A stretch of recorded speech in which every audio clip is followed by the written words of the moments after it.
La difficulté en Afrique, c'est parfois d'être simple. Quand un forum est organisé à Dakar sur la paix et la sécurité, la thématique tombe sous l'évidence. C'est l'objectif commun, ce forum sur la paix, initiative franco-sénégalaise née dans le sillage du sommet de l'Élysée en 2013, reste un exercice compliqué pour la diplomatie française. Puissance impliquée dans la lutte antiterroriste au Sahel, Serval, Barkhane, mais qui, par son engagement, se retrouve en situation délicate. C'est une puissance agissante, elle fait, elle passe aux actes, donc elle s'expose à des critiques. Deux sont récurrentes.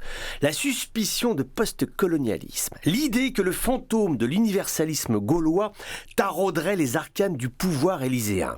Et puis, l'inefficacité militaire, AQMI, Daesh, Boko Haram, les terroristes sont toujours invaincus. Alors, sur le vieux réflexe colonialiste, je crois qu'il faut vraiment ne rien comprendre à la France pour penser une seule seconde que les Français rêvent de s'installer dans la région. Barkhane est une opération coûteuse en vie humaine et en argent, ça ne rapporte rien.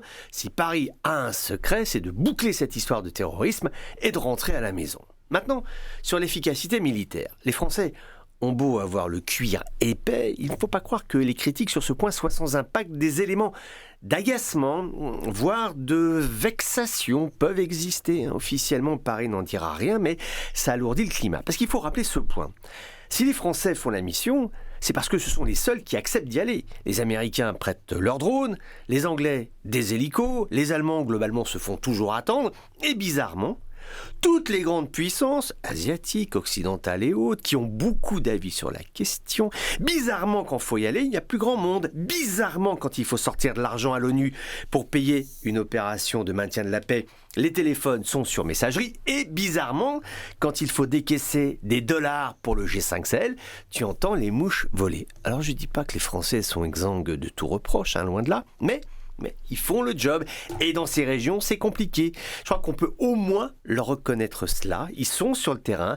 La guerre contre le terrorisme, il amène deux fronts, considérant que la paix et la sécurité, oui, effectivement, la paix et la sécurité, ce sont là des objectifs de première importance.